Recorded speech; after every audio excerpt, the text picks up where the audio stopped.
ಆತ್ಮೀಯ SSLC ವಿದ್ಯಾರ್ಥಿಗಳೇ, ತಮಗೆಲ್ಲರಿಗೂ ನನ್ನ ಈಸಿ ಮ್ಯಾಥ್ಸ್ ಚಾನಲ್ಗೆ ಸ್ವಾಗತ.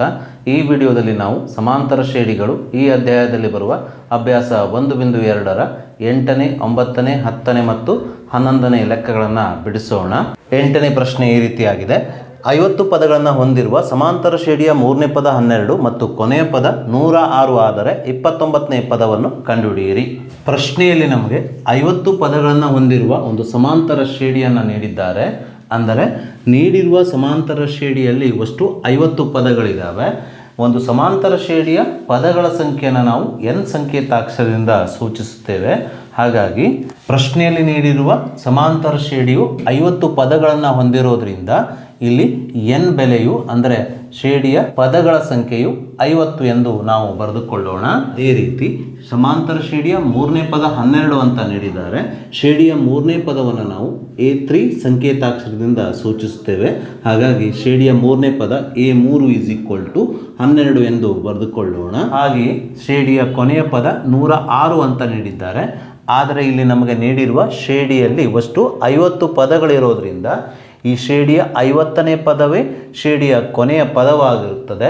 ಆದ್ದರಿಂದ ಇಲ್ಲಿ ಶ್ರೇಣಿಯ 50ನೇ ಪದ ಅಂದರೆ ಇದನ್ನು ಸಾಂಕೇತಿಕವಾಗಿ A50 ಅಂತ ಬರೆಯುತ್ತೇವೆ.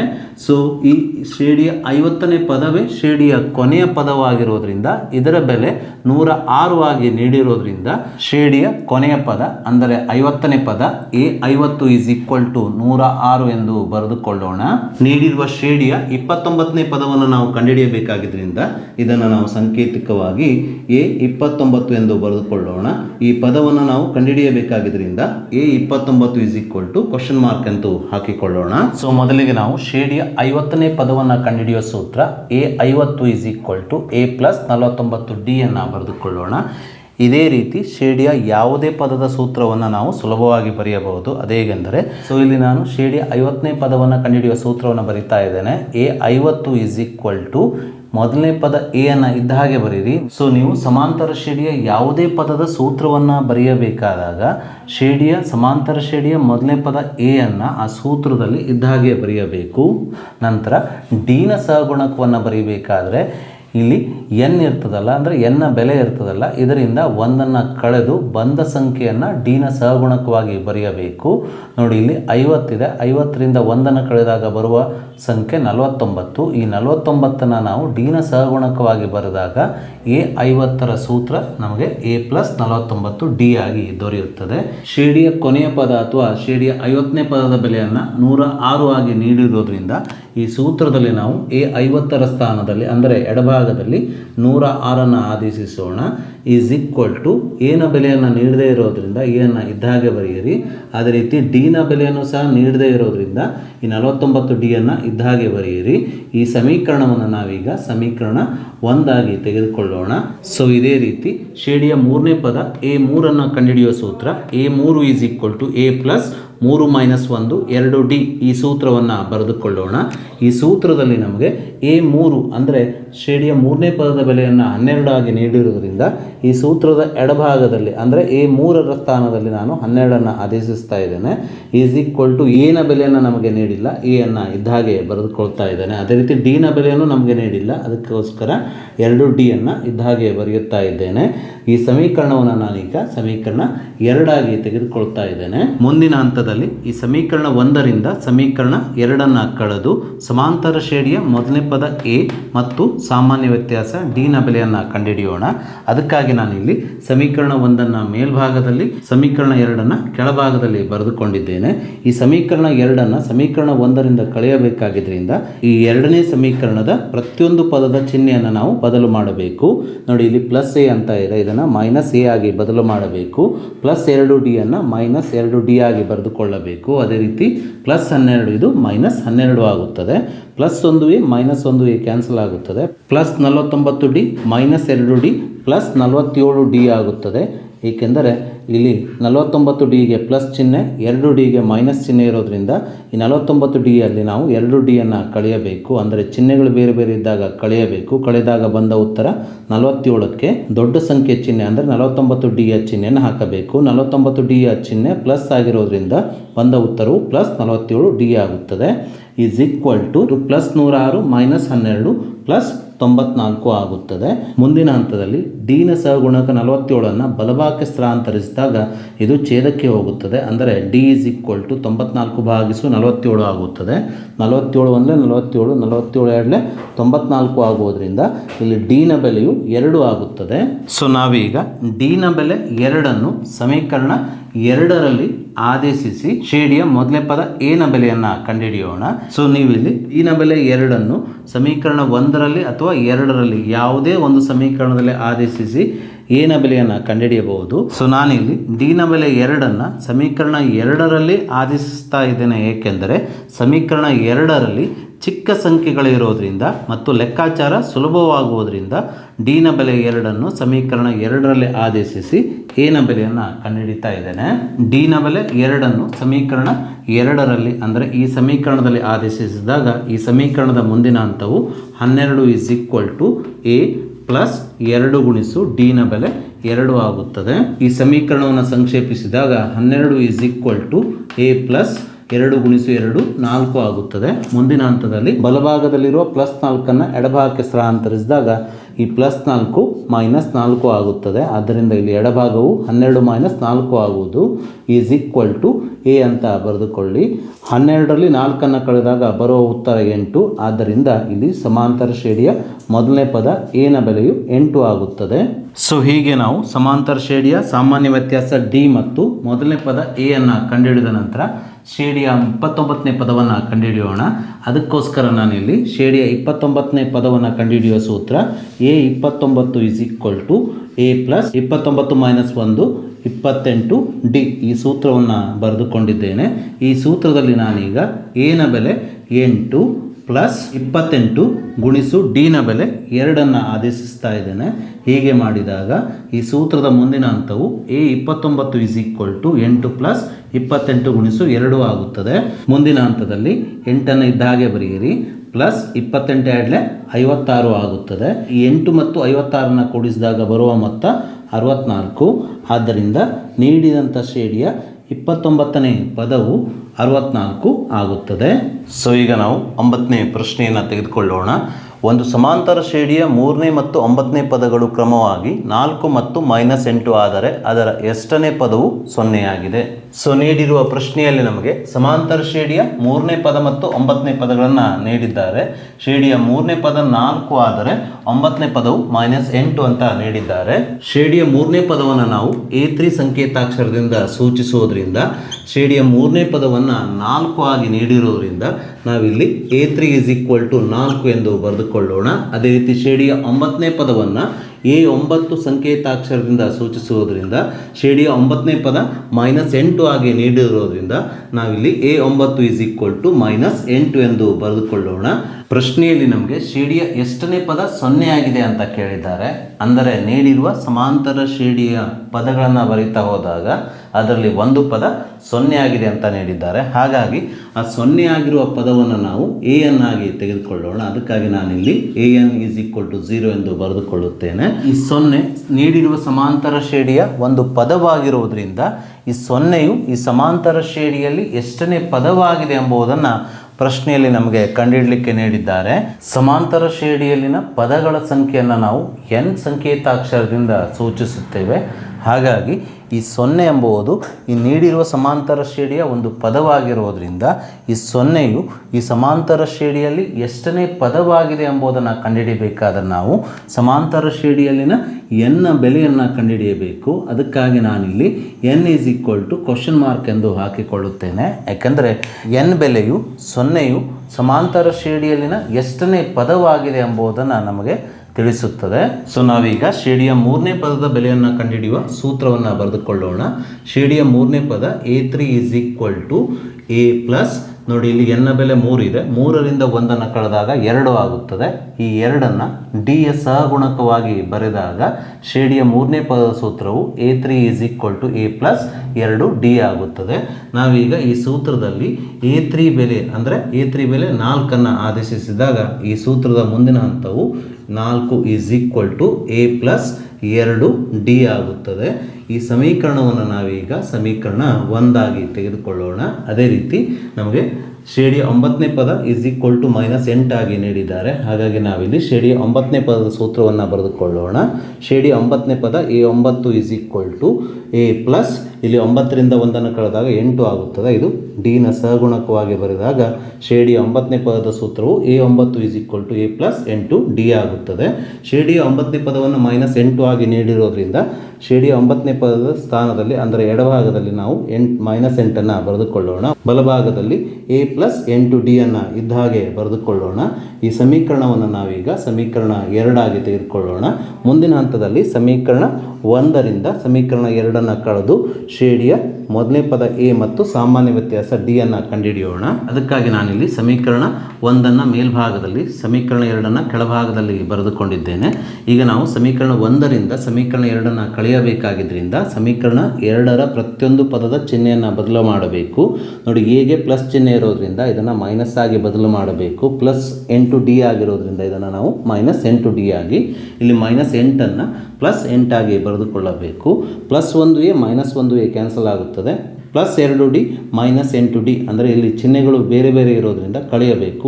8Dಯಲ್ಲಿ 2D ಕಳೆದಾಗ ಬರುವ ಉತ್ತರ 6D ಆಗುತ್ತದೆ. ಈ ಬಂದ ಉತ್ತರಕ್ಕೆ ನಾವು ದೊಡ್ಡ ಸಂಖ್ಯೆ ನೋಡಿ 2 ಮತ್ತು 8ರಲ್ಲಿ ದೊಡ್ಡ ಸಂಖ್ಯೆ 8 ಇರೋ ಚಿಹ್ನೆ ಮೈನಸ್ ಆಗಿರೋದ್ರಿಂದ ಈ ಬಂದ ಉತ್ತರಕ್ಕೆ ಮೈನಸನ್ನು ಹಾಕಿಕೊಳ್ಳಬೇಕು. +4 +8 +12 ಆಗುತ್ತದೆ. ಮುಂದಿನ ಹಂತದಲ್ಲಿ ಈ -6 ಬಲಭಾಗಕ್ಕೆ ಸ್ಥಳಾಂತರಿಸಿದಾಗ ಇದು ಛೇದಕ್ಕೆ ಹೋಗುತ್ತದೆ. ಇದು ಭಾಗಿಸು -6 ಆಗುತ್ತದೆ. ಪ್ಲಸ್ ಭಾಗಿಸು ಮೈನಸ್ ಆಗುತ್ತದೆ. 6 1 6 6 2 12 ಆಗೋದ್ರಿಂದ ಇಲ್ಲಿ ಡಿನ ಬೆಲೆಯು -2 ಆಗುತ್ತದೆ. ಸೊ ಈಗ ನಾವು ಡಿ ಬೆಲೆ -2 ಸಮೀಕರಣ 1ರಲ್ಲಿ ಆದೇಶಿಸಿ ಸಮಾಂತರ ಶ್ರೇಣಿಯ ಮೊದಲನೇ ಪದ ಎ ಬೆಲೆಯನ್ನು ಕಂಡುಹಿಡಿಯೋಣ. ಡಿ ಬೆಲೆ -2 ಸಮೀಕರಣ 1ರಲ್ಲಿ ಆದೇಶಿಸಿದಾಗ ಈ ಸಮೀಕರಣವು 4 A ಪ್ಲಸ್ 2 ಗುಣಿಸು ಡಿ ಬೆಲೆ -2 ಆಗುತ್ತದೆ. ಈ ಸಮೀಕರಣದ ಮುಂದಿನ ಹಂತವು 4 A ಪ್ಲಸ್ ಇಂಟು -2 4 ಆಗುತ್ತದೆ. ಮುಂದಿನ ಹಂತದಲ್ಲಿ ಈ -4 ಎಡಭಾಗಕ್ಕೆ ಸ್ಥಳಾಂತರಿಸಿದಾಗ ಈ -4 +4 ಆಗುತ್ತದೆ. ಆದ್ದರಿಂದ ಇಲ್ಲಿ ಎಡಭಾಗವು 4 + 4 ಆಗುತ್ತದೆ. A 4 ಮತ್ತು 4 ಕೂಡಿಸಿದಾಗ ಬರುವ ಮೊತ್ತ 8. ಆದ್ದರಿಂದ ಶ್ರೇಣಿಯ ಮೊದಲನೇ ಪದ ಎನ ಬೆಲೆಯು 8 ಆಗುತ್ತದೆ. ಸೊ ನೀಡಿದ ಪ್ರಶ್ನೆಯಲ್ಲಿ ನಾವು ಶ್ರೇಣಿಯ ಎಷ್ಟನೇ ಪದ 0 ಆಗಿದೆ ಎಂಬುದನ್ನು ಕಂಡುಹಿಡಿಯಬೇಕಾಗಿದ್ದರಿಂದ ಅಂದರೆ ಎನ್ನ ಬೆಲೆಯನ್ನು ಕಂಡುಹಿಡಿಯಬೇಕಾಗಿದ್ದರಿಂದ ಎನ್ ಸೂತ್ರವನ್ನು ಬರೆದುಕೊಳ್ಳೋಣ. ಈ ಸೂತ್ರದ ಸಹಾಯದಿಂದ ನಾವು ಎನ್ನ ಬೆಲೆಯನ್ನು ಕಂಡುಹಿಡಿಯೋಣ. ನಮಗಿಲ್ಲಿ ಎನ್ನ ಬೆಲೆಯನ್ನು ನೀಡಿದ್ದಾರೆ. ಎನ್ನ ಬೆಲೆ 0 ಆಗಿದೆ. ಎಡಭಾಗದಲ್ಲಿ 0 ಬರೆದುಕೊಳ್ಳೋಣ. ಎನ ಬೆಲೆ 8 ಪ್ಲಸ್ ಎನ್ನ ಬೆಲೆಯನ್ನು ನಮಗೆ ನೀಡಿಲ್ಲ, ಅದಕ್ಕಾಗಿ ಎನ್ನನ್ನು ಇದಾಗೆ ಬರೆದುಕೊಳ್ಳೋಣ. n-1 ಇಂಟು ಡಿನ ಬೆಲೆ -2 ಆಗಿರೋದ್ರಿಂದ ಇಲ್ಲಿ ನಾವು ಬ್ರ್ಯಾಕೆಟನ್ನು ಹಾಕಿ ಅಥವಾ ಇಂಟು ಚಿಹ್ನೆಯನ್ನು ಹಾಕ್ಕೊಂಡು -2 ಬರೆದುಕೊಳ್ಳಬೇಕು. ಸೊ ಮುಂದಿನ ಹಂತದಲ್ಲಿ 0 ಇದ್ದಾಗೆ ಬರೆಯಿರಿ, 8 ಸಹ ಇದ್ದಾಗೆ ಬರೆಯಿರಿ. ನಂತರ ಈ n-1 ಈ ಬ್ರ್ಯಾಕೆಟ್ ಒಳಗಡೆ ಇರುವ n ಮತ್ತು -1ಗೆ ಈ -2ರಿಂದ ಗುಣಿಸಿಕೊಳ್ಳೋಣ. -ಇಂಟು ಪ್ಲಸ್ n ಗುಣಿಸು 2 ಅಂದರೆ 2n ಆಗುತ್ತದೆ. ಅದೇ ರೀತಿ -1 ಮತ್ತು -2 ಗುಣಿಸಿಕೊಳ್ಳೋಣ. - ಇಂಟು ಪ್ಲಸ್ 1 ಗುಣಿಸು 2 ಅಥವಾ 2 ಗುಣಿಸು 1 2 ಆಗುತ್ತದೆ. ಇಲ್ಲಿ ನಾವು 8 ಮತ್ತು 2 ಕೂಡಿಸಿಕೊಳ್ಳೋಣ. 8 ಮತ್ತು 2 ಕೂಡಿಸಿಕೊಂಡಾಗ ಮೊತ್ತವು 10 ಆಗುತ್ತದೆ. ಆದ್ದರಿಂದ ಈ ಸಮೀಕರಣದ ಮುಂದಿನ ಹಂತವು 0 10 2n ಆಗುವುದು. ನಂತರ ಈ ಬಲಭಾಗದಲ್ಲಿರುವ -2 ಎಡಭಾಗಕ್ಕೆ ಸ್ಥಳಾಂತರಿಸಿದಾಗ +2n ಆಗುತ್ತದೆ. +2n ಬಲಭಾಗದಲ್ಲಿರುವ 10 ಇದ್ದ ಹಾಗೆ ಬರೆಯಿರಿ. ಆದ್ದರಿಂದ n ಈ 2 ಬಲಭಾಗಕ್ಕೆ ಸ್ಥಳಾಂತರಿಸಿದಾಗ ಇದು ಛೇದಕ್ಕೆ ಹೋಗುತ್ತದೆ. ಅಂದರೆ n 10 ಭಾಗಿಸು 2 ಆಗುತ್ತದೆ. 2 1 2 2 5 10 ಆಗುವುದರಿಂದ ಇಲ್ಲಿ ಎನ್ನ ಬೆಲೆಯು 5 ಆಗುತ್ತದೆ. ಆದ್ದರಿಂದ ನೀಡಿರುವ ಶ್ರೇಣಿಯ 5ನೇ ಪದವು 0 ಆಗಿದೆ. ಈಗ ನಾವು 10ನೇ ಪ್ರಶ್ನೆಯನ್ನು ತೆಗೆದುಕೊಳ್ಳೋಣ. 10ನೇ ಪ್ರಶ್ನೆ ಈ ರೀತಿಯಾಗಿದೆ. ಒಂದು ಸಮಾಂತರ ಶ್ರೇಣಿಯ 17ನೇ ಪದವು ಅದರ 10ನೇ ಪದಕ್ಕಿಂತ 7 ಹೆಚ್ಚಾಗಿದ್ದರೆ ಸಾಮಾನ್ಯ ವ್ಯತ್ಯಾಸ ಕಂಡುಹಿಡಿಯಿರಿ. ಪ್ರಶ್ನೆಯಲ್ಲಿ ನಮಗೆ ಶ್ರೇಣಿಯ ಸಾಮಾನ್ಯ ವ್ಯತ್ಯಾಸ ಅಂದರೆ ಡಿನ ಬೆಲೆಯನ್ನು ಕಂಡುಹಿಡಿಯಲಿಕ್ಕೆ ಹೇಳಿದ್ದಾರೆ. ನೀಡಿರುವ ಪ್ರಶ್ನೆಯ ಪ್ರಕಾರ ಸಮಾಂತರ ಶ್ರೇಣಿಯ 17ನೇ ಪದವು ಅದರ 10ನೇ ಪದಕ್ಕಿಂತ 7 ಹೆಚ್ಚಾಗಿದೆ ಅಂತ ನೀಡಿದ್ದಾರೆ. ಶ್ರೇಣಿಯ 17ನೇ ಪದವನ್ನು ನಾವು A17 ಸಂಕೇತಾಕ್ಷರದಿಂದ ಸೂಚಿಸುತ್ತೇವೆ. ಅದೇ ರೀತಿ ಶ್ರೇಣಿಯ 10ನೇ ಪದವನ್ನು ನಾವು A10 ಎಂಬ ಸಂಕೇತಾಕ್ಷರದಿಂದ ಸೂಚಿಸುತ್ತೇವೆ. ಪ್ರಶ್ನೆಯಲ್ಲಿ ನಮಗೆ ಶ್ರೇಣಿಯ 17ನೇ ಪದ ಅಂದರೆ A17 ಅದರ 10ನೇ ಪದ ಅಂದರೆ A10ಕ್ಕಿಂತ 7 ಹೆಚ್ಚಾಗಿದೆ ಅಂದಾಗ ನಾವು ಕೂಡಿಸಿಕೊಳ್ಳಬೇಕು. ಎಷ್ಟು ಹೆಚ್ಚಾಗಿದೆ? 7 ಹೆಚ್ಚಾಗಿರೋದ್ರಿಂದ A10ಕ್ಕೆ 7ಅನ್ನು ಕೂಡಿಸಿಕೊಂಡಾಗ ಈ ಸಮೀಕರಣವು A17 is equal to A10 plus 7 ಆಗುತ್ತದೆ. ಅಂದರೆ ಶ್ರೇಣಿಯ 17ನೇ ಪದವು ಅದರ 10ನೇ ಪದ ಅಂದರೆ A10ಕ್ಕಿಂತ 7 ಹೆಚ್ಚಾಗಿದೆ ಎಂಬುದನ್ನು ನಾವು ಈಗ ಸಮೀಕರಣ ರೂಪದಲ್ಲಿ ಬರೆದುಕೊಂಡಿದ್ದೇವೆ. ಶ್ರೇಣಿಯ 17ನೇ ಪದದ ಸೂತ್ರವನ್ನು ನಾವಿಲ್ಲಿ ಬರೆದುಕೊಳ್ಳೋಣ. ಶ್ರೇಣಿಯ 17ನೇ ಪದದ ಸೂತ್ರವು A ಪ್ಲಸ್, ಇಲ್ಲಿ ನೋಡಿ n ನ ಬೆಲೆ 17 ಇದೆ, 17ರಿಂದ 1ಅನ್ನು ಕಳೆದಾಗ ಇದು 16 ಆಗುತ್ತದೆ. ಇದನ್ನು ನಾವು D ನ ಸಹಗುಣಕವಾಗಿ ಬರೆದಾಗ A17ರ ಸೂತ್ರವು A ಪ್ಲಸ್ 16 D ಆಗುತ್ತದೆ.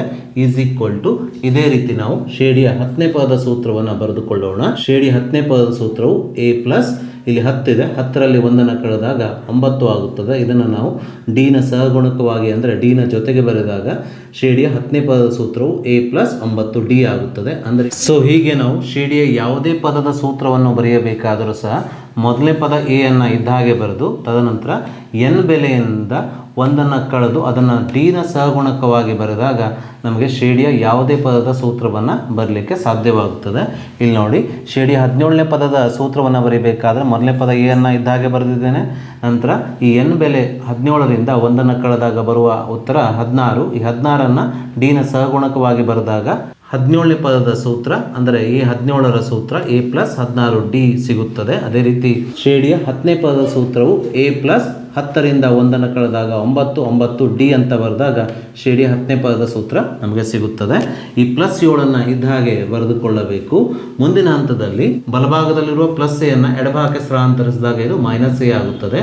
ಅದೇ ರೀತಿ ಪ್ಲಸ್ 9 D ಅನ್ನು ಎಡಭಾಗಕ್ಕೆ ಸ್ಥಳಾಂತರಿಸಿದಾಗ ಇದು ಮೈನಸ್ 9 D ಆಗುತ್ತದೆ. ಈಸ್ ಈಕ್ವಲ್ ಟು ಬಲಭಾಗದಲ್ಲಿರುವ 7ಅನ್ನು ಇದ್ದ ಹಾಗೆ ಇಟ್ಟುಕೊಳ್ಳಿ. Plus A minus A cancel ಆಗುತ್ತದೆ. ಪ್ಲಸ್ 16 D ಮೈನಸ್ 9 D ಅಂದರೆ ಪ್ಲಸ್ 16 D ಅಲ್ಲಿ 9 D ಅನ್ನು ಕಳೆದಾಗ ಬರುವ ಉತ್ತರ 7 D ಈಸ್ ಈಕ್ವಲ್ ಟು 7ಅನ್ನು ಇದ್ದ ಹಾಗೆ ಬರೆಯಿರಿ. ಆದ್ದರಿಂದ D ಈಸ್ ಈಕ್ವಲ್ ಟು 7. ಈ 7ಅನ್ನು ಬಲಭಾಗಕ್ಕೆ ಸ್ಥಳಾಂತರಿಸಿದಾಗ ಇದು ಛೇದಕ್ಕೆ ಹೋಗುತ್ತದೆ. ಅಂದರೆ D ಈಸ್ ಈಕ್ವಲ್ ಟು 7/7 ಆಗುತ್ತದೆ. ಆದ್ದರಿಂದ ಇಲ್ಲಿ D ನ ಬೆಲೆಯು 7 ಆಗುವುದರಿಂದ ಇಲ್ಲಿ ಸಾಮಾನ್ಯ ವ್ಯತ್ಯಾಸ D ನ ಬೆಲೆಯು 1 ಆಗುತ್ತದೆ. ಈಗ ನಾವು 11ನೇ ಪ್ರಶ್ನೆಯನ್ನು ತೆಗೆದುಕೊಳ್ಳೋಣ. 11ನೇ ಪ್ರಶ್ನೆ ಈ ರೀತಿಯಾಗಿದೆ. 3, 15, 27, 39 ಈ ಸಮಾಂತರ ಶ್ರೇಣಿಯ ಯಾವ ಪದವು ಅದರ 54ನೇ ಪದಕ್ಕಿಂತ 132 ಹೆಚ್ಚಾಗಿವೆ? ಅಂದರೆ ಇಲ್ಲಿ ನಮಗೆ ಒಂದು ಸಮಾಂತರ ಶ್ರೇಣಿಯನ್ನು ನೀಡಿದ್ದಾರೆ. ಈ ಸಮಾಂತರ ಶ್ರೇಣಿಯಲ್ಲಿ ಒಂದು 54ನೇ ಪದ ಇದೆ. ಆ 54ನೇ ಪದಕ್ಕೆ 132ಅನ್ನು ಸೇರಿಸಿದಾಗ ಮತ್ತೊಂದು ಹೊಸ ಪದ ಸಿಗುತ್ತದೆ. ಆ ಪದ ಈ ಸಮಾಂತರ ಶ್ರೇಣಿಯಲ್ಲಿ ಇರುತ್ತದೆ. ಈ ಸಮಾಂತರ ಶ್ರೇಣಿಯಲ್ಲಿ ಆ ಹೊಸ ಪದವು ಯಾವ ಪದವಾಗಿದೆ ಅಥವಾ ಎಷ್ಟನೇ ಪದವಾಗಿದೆ ಎಂಬುದನ್ನು ಕಂಡುಹಿಡಿಯಬೇಕು. ಅಂದರೆ ಇಲ್ಲಿ ನಾವು n ನ ಬೆಲೆಯನ್ನು ಕಂಡುಹಿಡಿಯಬೇಕು. ಮೊದಲಿಗೆ ನಾವು ನೀಡಿರುವ ಸಮಾಂತರ ಶ್ರೇಣಿಯ ಸಹಾಯದಿಂದ ಶ್ರೇಣಿಯ 54ನೇ ಪದವನ್ನು ಕಂಡುಹಿಡಿಯೋಣ. ತದನಂತರ ಆ 54ನೇ ಪದಕ್ಕೆ 132ಅನ್ನು ಕೂಡಿಸಿ ಮತ್ತೊಂದು ಪದವನ್ನು ಕಂಡುಹಿಡಿಯೋಣ. ನಂತರ ಶ್ರೇಣಿಯ n-ನೇ ಪದವನ್ನು ಕಂಡುಹಿಡಿಯುವ ಸೂತ್ರ ಅಂದರೆ an ಸೂತ್ರವನ್ನು ಬಳಸಿ ಆ ಪದವು ಈ ಸಮಾಂತರ ಶ್ರೇಣಿಯ ಎಷ್ಟನೇ ಪದವಾಗಿದೆ ಎಂಬುದನ್ನು ಕಂಡುಹಿಡಿಯಬೇಕು. ಅಂದರೆ n ನ ಬೆಲೆಯನ್ನು ನಾವು ಕಂಡುಹಿಡಿಯಬೇಕು. ಇಲ್ಲಿ ನಮಗೆ ನೀಡಿರುವ ಸಮಾಂತರ ಶ್ರೇಣಿಯ ಮೊದಲನೇ ಪದ 3 ಆಗಿದೆ. ಆದ್ದರಿಂದ ನಾವಿಲ್ಲಿ a ಈಸ್ ಈಕ್ವಲ್ ಟು 3 ಎಂದು ಬರೆದುಕೊಳ್ಳೋಣ.